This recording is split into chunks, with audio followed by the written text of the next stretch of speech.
কোন একটা জায়গায় আপনি প্রতিবাদ করতে গিয়ে হোক, যে কারণ করতে হোক, দুই গ্রুপের মুখোমুখি সংঘর্ষ হলো, যে ছাত্র দল এবং ছাত্র শিবিরের মুখোমুখি সংঘর্ষ। এই সংঘর্ষটার পর যে মানুষগুলো আপনাকে একটা আপার জায়গা ইতিমধ্যে স্থান দিয়েছেন, তারাকে সেখানে রাখবেন না কিছুটা পরিবর্তন করবেন জায়গা? আপনি কি জন্য মারামারি করছেন, কোন প্রেক্ষাপটে প্রতিবাদ করছেন, এই ব্যাকগ্রাউন্ড কিন্তু কেউ দেখবে না। আর মিডিয়াগুলো দেখাবে শুধুমাত্র আপনি মারামারি করছেন এতটুকু। কবি নজরুল, এরপরে হচ্ছে সোহরাওয়ার্দী কলেজ, মাহবুবুর রহমান মোল্লা কলেজের মধ্যে একটা বড় ধরনের সংঘর্ষ হয়েছিল, মনে আছে আপনাদের? কেন হয়েছিল এটা কি জানেন কেউ?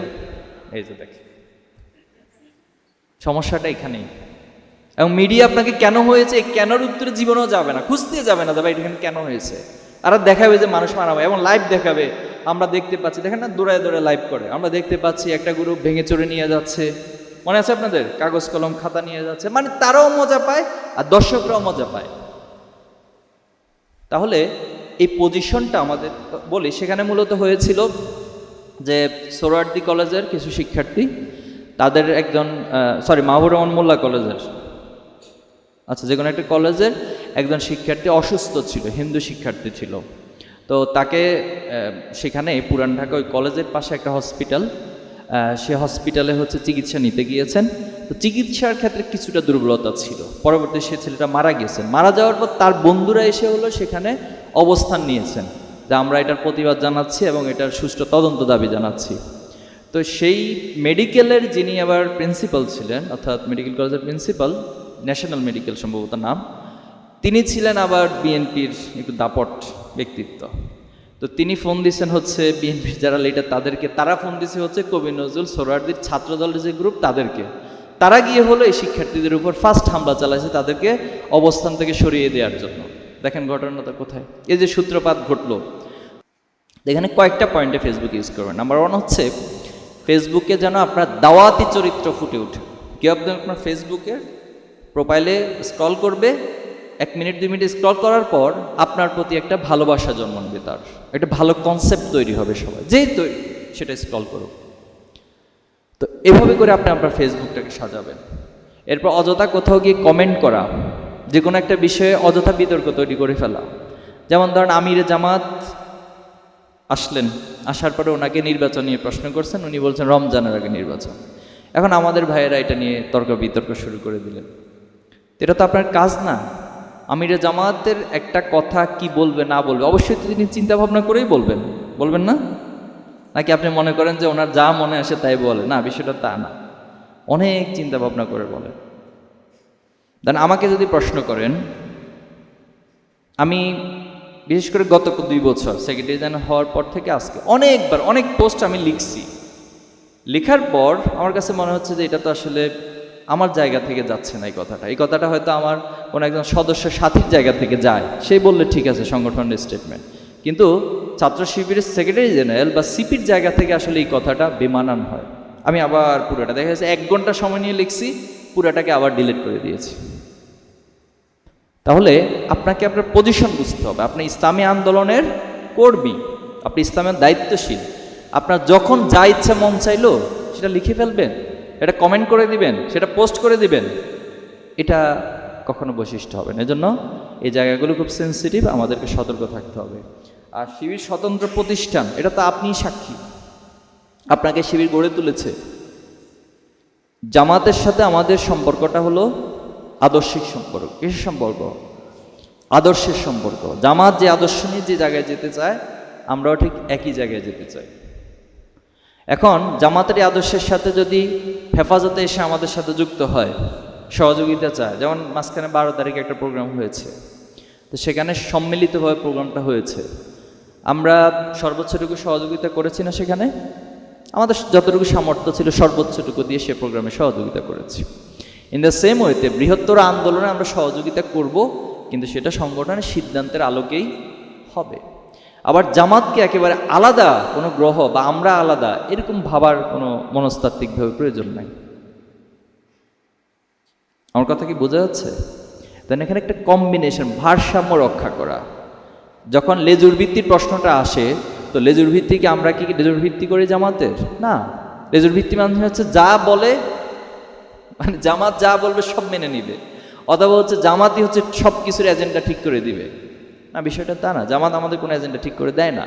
ছাত্র শিবিরের কেন্দ্রীয় সভাপতি নির্বাচিত সদস্যদের ভোটের মাধ্যমে, এরপর কেন্দ্রীয় নির্বাচিত হওয়ার পর তিনি পরিষদের সাথে পরামর্শ করে সেক্রেটারি মনোনয়ন দেন প্রত্যেকটা বিষয় একটা শুরা সিস্টেমের মধ্য দিয়ে হয় এবং প্রত্যেক শাখার নির্বাচনগুলো তাদের সদস্য তাদের সাথীদের মতামতের ভিত্তিতে একেবারে রুট লেভেল পর্যন্ত প্রত্যেক সেট আপগুলো হয়ে থাকে।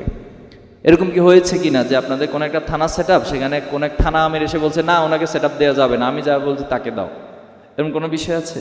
এরকম কোনো বিষয়। আপনার কোন থানায় কাকে সেট আপ দেবে এটা মহানগর পরামর্শ সভা রয়েছে, সদস্যরা রয়েছে, সেই সুরা থেকে পরামর্শ করে সেটা সিদ্ধান্তগুলো গৃহীত হবে। এই জায়গা থেকে আমরা হলো স্বতন্ত্র। আর শিক্ষা প্রতিষ্ঠান আমরা বলছি এজন্য যে যখন ছাত্র দল ছাত্রলীগ তাদের রাজনীতি কি, তাদের রাজনীতি হলো ভাই পলিটিক্স, অমুক ভাইয়ের গ্রুপ এভাবে গ্রুপিং করা। আর আরেকটা বড় জায়গা হচ্ছে তারা ক্যাম্পাসে শোডাউন দিবে। তো এই শোডাউনের রাজনীতি যখন বন্ধ হয়ে গেছে এটার জন্য তারা আমাদেরকে দায়ী করতেছে, বলতেছে আমরা সাধারণ ছাত্রের নাম দিয়ে তাদের এই শোডাউনের রাজনীতি বন্ধ করে দিয়েছে, এজন্য হচ্ছে তাদের আমাদের প্রতি এত ক্ষোভ এত কষ্ট। তো এই শোডাউনের রাজনীতি যখন বন্ধ হয়েছে তার কোনো এজেন্ডা নাই, এজেন্ডা না থাকার পরে মাঝখানে উলটপালট কাজকর্ম শুরু করে দিয়েছে। পরে আমি একটা ফেসবুকে স্ট্যাটাসে আহ্বান জানালাম যে আসুন আমরা সৎ কাজে প্রতিযোগিতা করি এবং আল্লাহ তাআলা আমাদের ভাইদেরকে বোঝার তৌফিক দান করে। তখন আমাদের একজন ভাই সেখানে লিখেছেন যে এই যে আপনি এটা পোস্টটা দিয়েছেন, এখন যদি কোনো কারণে এটা ভালো না হয়, এরা যদি আপনার এই আহ্বান মেনে না নেয়, তাহলে তো মানুষ বলবে যে শিবিরের দোয়া কবুল হয় না। আরেক জটিল বিষয়, আরেক জটিলতার ইস্যু। তো আসলে তো তাই তো, এখন যদি এরা আসলে ঠিক না হয় তাহলে তো বলে শিবিরের দোয়া কবুল। তা আমাদের দায়িত্ব দোয়া করা, দোয়া কবুল করার মালিককে। এখন এই রমজানে এসে দেখছেন কিনা আমাদের দোয়া কিন্তু কিছুটা হলেও কবুল হয়েছে। তারা কোরআন প্রতিযোগিতার আয়োজন করেছে।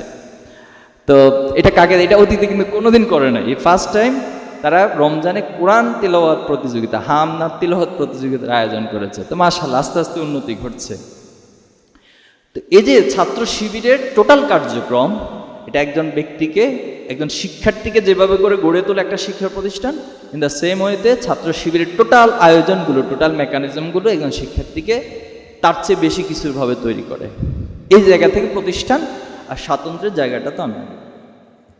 বর্তমান যুগ প্রযুক্তির যুগ, আমাদের অনেক জনশক্তি কম্পিউটার প্রোগ্রামিং, অ্যাপ ডেভেলপমেন্ট এসব বিষয়ে কাজ করতে আগ্রহী। এক্ষেত্রে সংগঠন ভূমিকা কি? আমাদের আইটি বিভাগের সহযোগিতা নেবেন। আপনাদের তো আইটি বিভাগ রয়েছে, আইটি বিভাগের অধীনে বিভিন্ন কোর্সের আয়োজন থাকবে, আপনারা সেখানে অংশ নেবেন।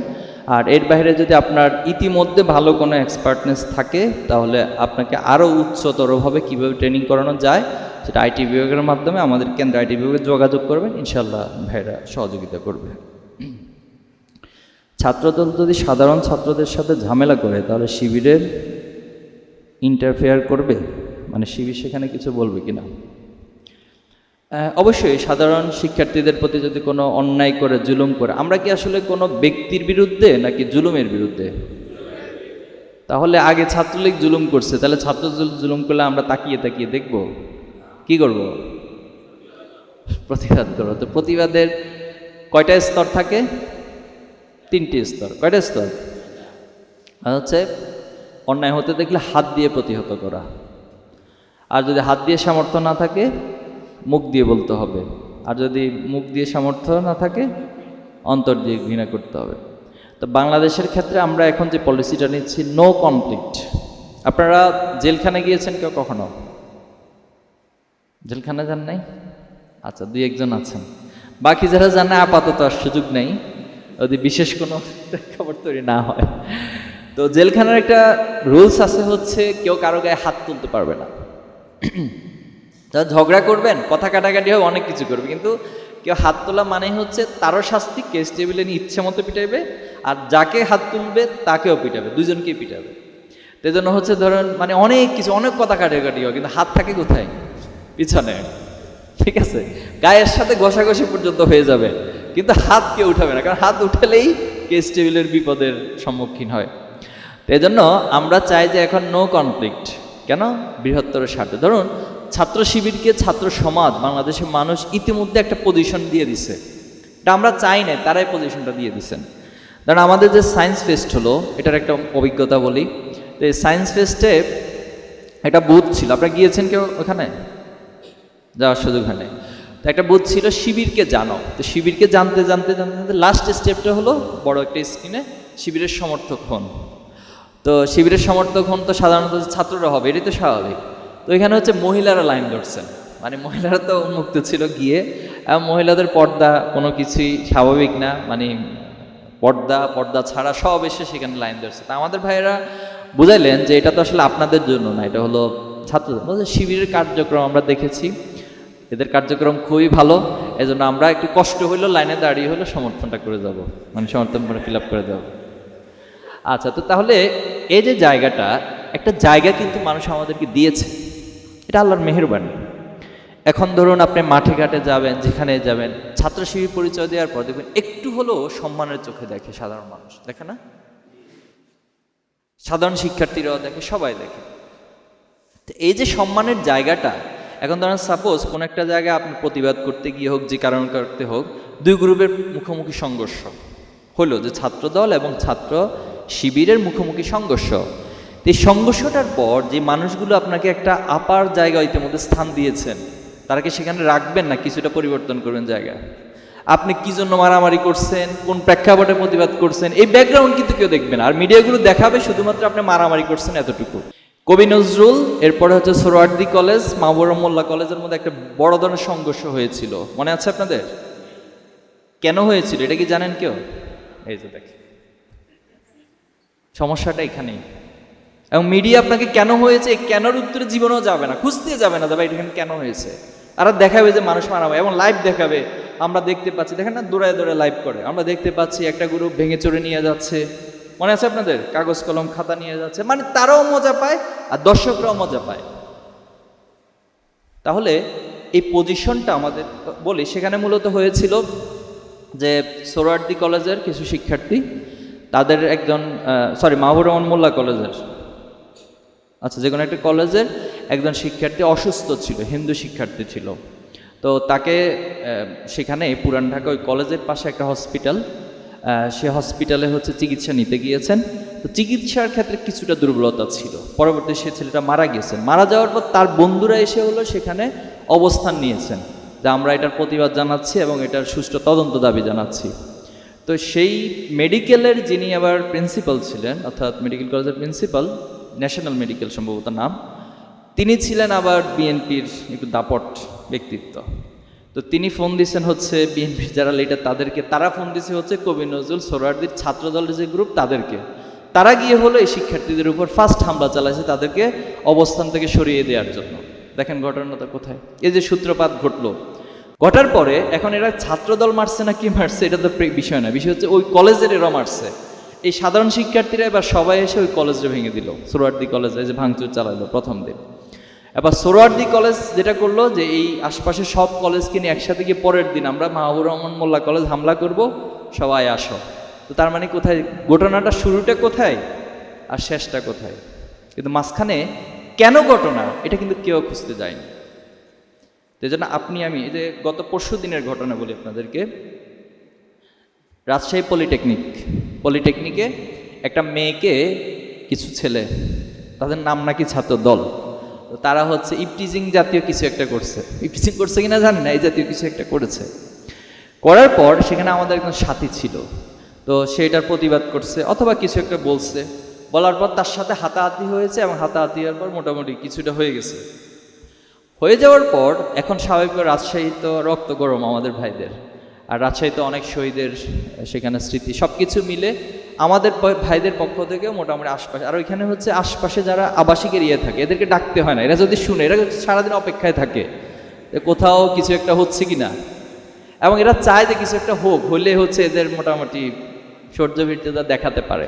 পুরো গ্রুপ চলে আসছে এদিক থেকে, ওইখানে কিন্তু বিএনপির অবস্থানও খারাপ না, ভালো অবস্থান, তো বিএনপির লোকজনও চলে আসছে। তার মানে হচ্ছে পুরো মানে উপায় উপকরণ সহকারে, মানে খালি হাতে না, কিন্তু খালি হাতে কেউ আসে না, লাঠি সোটা সব পুরো দুই গ্রুপ মুখোমুখি অবস্থান, মানে একটা রক্তক্ষয়ী যুদ্ধ হবে।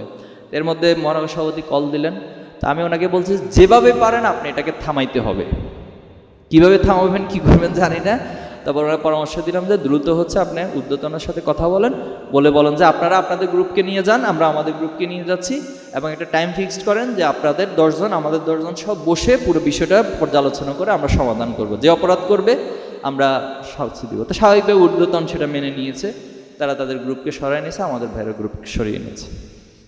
আলহামদুলিল্লাহ পরে বসে, এখন এটা কি আপনারা জানছেন পরে আর, কিন্তু আল্লাহ না করুক যদি সেখানে একটা সংঘর্ষ হইতো তাহলে মিডিয়াগুলোতে একটা হেডলাইন হয়ে যেত ছাত্রদল ছাত্র শিবির সংঘর্ষ। এবার আমরা টকশোতে গেলে কেন সংঘর্ষ করছেন, এবার এটা জবাব দিতে দিতে শেষ। তাহলে প্রিয় ভাইরা, এই কথাগুলো আমি এজন্য বলছি, আমাদের জন্য এখন এই পলিসিগুলো খুব কৌশলে দিতে হবে। যে কোনো জিনিসের একটা প্রেক্ষাপট রয়েছে।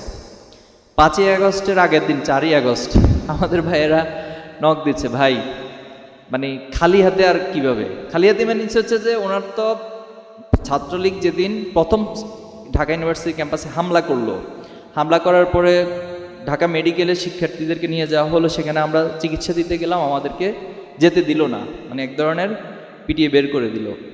সেদিনে কিন্তু সবার হাতে উঠে গেছে কি লাঠি।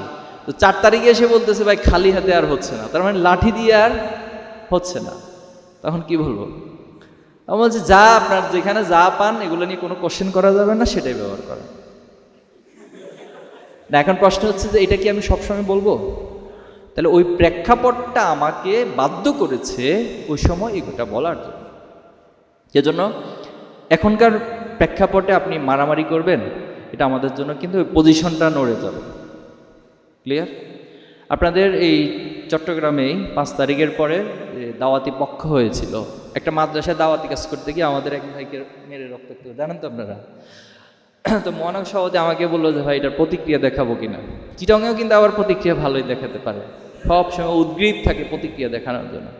আমি ওনাকে বলছি না, কোনো প্রতিক্রিয়া দেখানো যাবে না, ওনাকে আগে ট্রিটমেন্ট দিন, এরপরে হচ্ছে মামলা করুন। তো অলরেডি ওনার এই প্রতিক্রিয়া আলোচনা করতে করতে ওনার ভাইয়েরা চলে গেছেন। গিয়ে পরে আমি দেখতেছি গ্রুপে আসতেছে যে মাদ্রাসা কর্তৃপক্ষ লিখছে যে শিবির মাদ্রাসা হামলা চালাচ্ছে, অথবা ঘেরাও করছে, অথবা অবস্থান নিচ্ছে, এরকম কিছু একটা।